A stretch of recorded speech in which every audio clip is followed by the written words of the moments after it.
it's Tim Pierce. Here's my main man, Brett Papa. Hello. Brett has a brand new thing going on. You got to check out all his new stuff. It's awesome. He's gearing up for 2017. World domination. World domination. Click the link below if you want to check out all my stuff, but also his links down there for all his stuff. And we're going to do some Hendrixisms here, really kind of mellow, sweet Hendrix stuff. Yeah. Well, part 2. Part 2. Dos. Check out part 1 on his channel. Dos, That's right. amigos. Yeah, part 2. All right, let's do it. All right. Okay, Maestro, that was freaking awesome again. Well, we get to play pretty sometimes, and I love it. I mean, I opened that basically on the B string with a single note string melody, and there's a particular sound to that. Yeah. Staying on one string can sound really just smooth. It's good. Yeah, it's good. Yeah. So if I take my second finger and I just drag it up the neck kind of slowly, it's really that simple. We're in B minor pentatonic. Yep. Works with the chords you're playing. Sure. So I go 5, drag it up to 7, re-strike, drag it up to 10, re-strike. I'd say slide it up. So 5, slide up to 7, strike, slide up to 10, strike, slide up to 12, strike, up to 15, up to 17. And never coming off the string at all. No, and you can go back down. But the way this works, you're always hitting it and then sliding. 2 or 3 frets, really. Are you playing the open E too, or are you just that one? No, you could, but I don't remember Hendrix doing it that much. I mean, I guess he did do it. In that particular case, I would switch over to the E string. Yeah. And leave the open B since that's the key center. Right. So I do the same thing pentatonically, just with the high E. Yeah. You can use your third finger. For me, the second or third finger are the most strong and stable for that. So, and then I followed it with, I like to do like pentatonic bursts. Yep. Which is kind of playing as fast as I can in a blues, mostly pull-off hammer-on nature. There's not a lot of picking going on. Just... Or...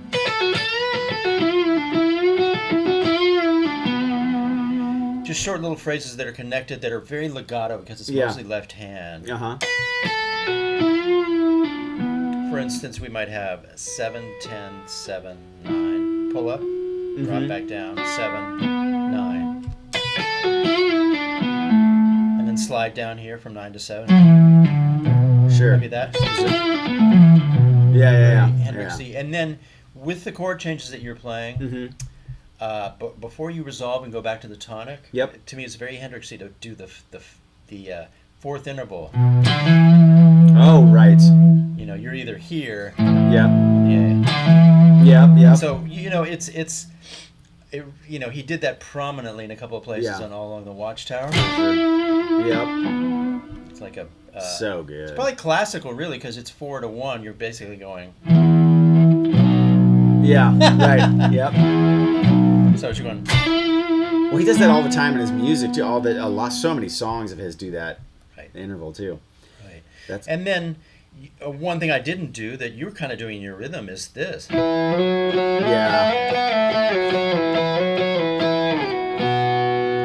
So if we check this out, you can start it wherever you want. You can start it here on this kind of B minor shape. So we're at 3 and 5. And I'm using my little finger, but you could use your third finger. Yeah. Basically 2 frets apart. But if you check it out, I'm actually doing the same move where I strike and drag.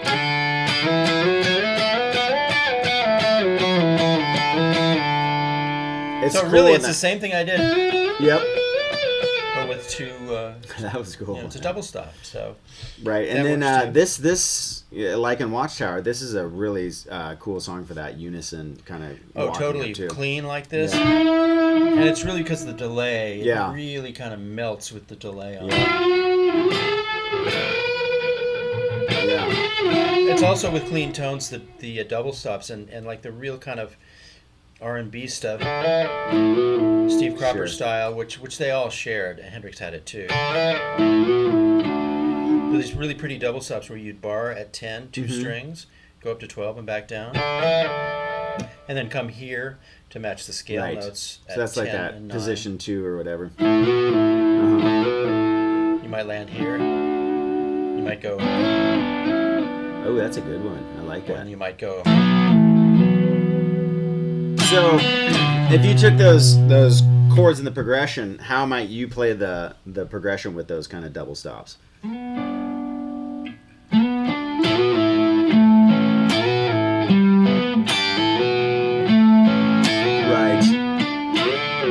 That was cool. What was that last one? That was cool. Oh, that was awesome. Big stretch. So we have 9, 7, and then this slides all the way up to 14, 15. Okay. And then back down. You can do it there too, but I like the tonality. No, it's cool. It sounds better. The timbre of these two strings is a little thicker.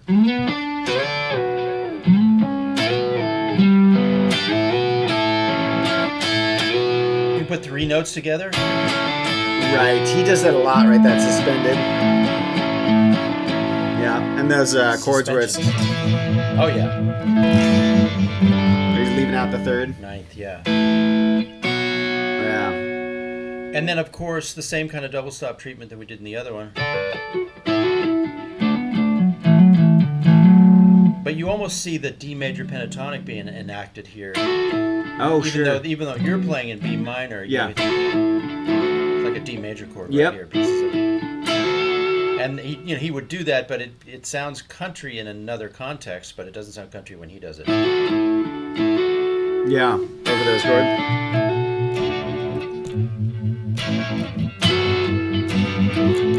Yeah.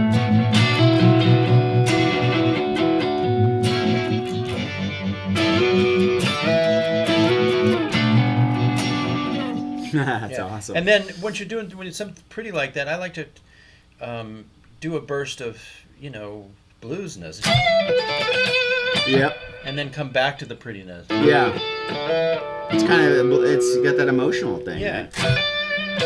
And you can hit the strings really hard, and I do that thing where I mute with the palm, and I mute with this hand, and I thumb across all the strings. Yeah. Just to give it that big, heaviness at the front of it. The other thing you would take is do these unusually large bends. Yeah, for sure. She would do. That's a 3 fret bend, a step and a half. The callous killer. Yeah. Oh, that's a total Hendrix. It is, isn't it? So we've got here at 7 and then 10 and 7 again. And with a little pull here to kind of do the minor major. Yeah. You just have to roll your index finger over like that.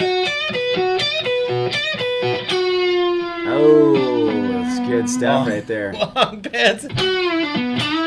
Was that kind of a reverse bend that you did? Yeah, okay. So you almost get all the way up, yeah. Yeah, so you silently put the string up top here to where it matches the pitch at 11. Let it drop. I didn't realize how much Hendrix, Clapton, and Joe Walsh, they all do that so much, but it adds so much feel to the solos. Languid, slow bends. Yeah. Don't forget that. The other thing is that I got into sort of at the end is playing kind of a rhythm and lead. Yep. Yeah. And you can even get kind of sloppy and play lead just by, and make sure you're combining a bunch of strings at the same time. Maybe the top 3 string. So you're just kind of barring with that first finger. Then you might restrict to 2 strings, and you might.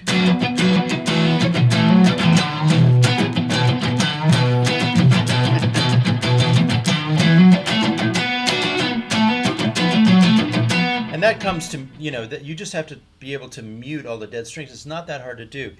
Because I can't mute over here because I'm doing this open kind of strum. Yeah. All the muting has to come from the left hand. And that's also very Hendrixy. Every bit of flesh that's available that's extra is muting all the extra strings. I'm playing 1 note. Yeah. And as long as you're in a key where the open strings are kind of sympathetic, it sounds kind of cool. Yeah. If I was in B flat, Right. then it gets ugly. But most Hendrix things are in sympathetic keys to the open strings. Yeah. That's good.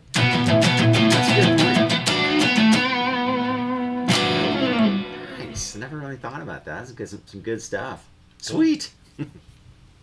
Okay, so sounds. I learned a Hendrix trick from one of my buddies that he was a total Hendrix nut, but just really got the sound good. But he would take a fuzz and turn it on to where it was like pretty in your face, and then roll back his volume knob to get that kind of like Little Wing, Bold as Love kind of thing, and it works. It works great, right? And then you can just roll back, right? Yeah. So that's a little tidbit you can try on there. So it's clean, but it has the size from the fuzz. Well, and then you also have the potential of to roll it up, exactly. In the middle of the performance, just go. Yep, exactly. Yeah, so try that. Get the amp with a little dirt. I think works the best. Just a little bit on there, but then add the fuzz and then roll back the volume. Put it on the neck, and it's just. Okay, so. Good idea. I basically had a very basic sound for this. I had my Nobles ODR1 doing some basic gain. And then the neck pickup. So it's if I turn the Nobles off, we have a pretty clean sound. Oh, right. It is really clean. And you can hear the delay. The thing about the Boss delay is it has the tempo up top on the display. So when you told me the drums were at 86, I just turned it to 86. I darken the delay. Okay. All the top end is off the delay because I like it to be dark and kind of disappear against the tone. And it also has a lot of modulation. Oh, okay. So there's a little bit of coursing that happens, and I'll exaggerate that by doing this. Oh, right. So you get chorusing. Dude, that sounds amazing. Yeah, I love that. And not a lot of feedback, so I back it down to where it's just making the guitar float a little bit. But because it's in time, you know, it's pretty sympathetic to the music all the time. Well, and it doesn't get in the way too. Yeah, it just kind of adds that. And the trails seem to be in time, and then I have a little bit of reverb on with the MXR, just spring reverb, just to wet it down a little bit. And then let me turn the Nobles back on. It could be any natural overdrive. What I'm trying to do is just fatten up this neck pickup here and make it sound sweet. A little bit of grit. You want to just find the sweet spot. Right. Where it has the size and sustain, but it still reads as being pretty clean. Well, and it almost mimics that that effect you get when like Hendrix is in the studio or something. He has amps up loud. It almost gets that back end distortion thing kind of going. Yeah. At a manageable, not lose your hearing. Yeah. Yeah, right. So that's pretty much it. I mean, once again, you could go with the wah. Oh, cool. All right, let me play a little and show us some what you do with the wah. Okay, great, cool. I'll do it. Let me know when you're ready. 2, 3, 4.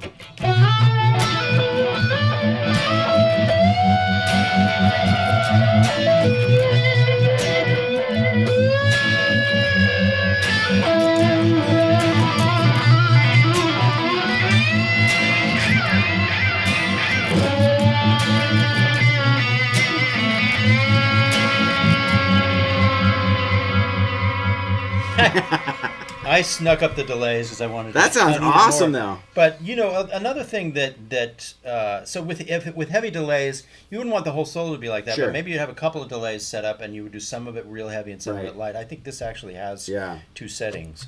But the thing with the wah, once again, slow movements just to make it speak and have expression, sound like vowel sounds.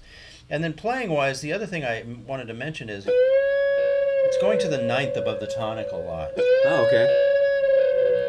There's the tonic in B. I'm stretching up to the 2nd or 9th interval above it. So there it's 14 to 12. Down here would be, let's see, 6 to 4. Right. Oh, see. And that's a playing tip. You see where Jeff Beck steals it. Yeah, you're right. Yeah. What's that one song that's super cool? Because We've Ended His Lovers. Oh, it's so good. So good. So good. Yeah.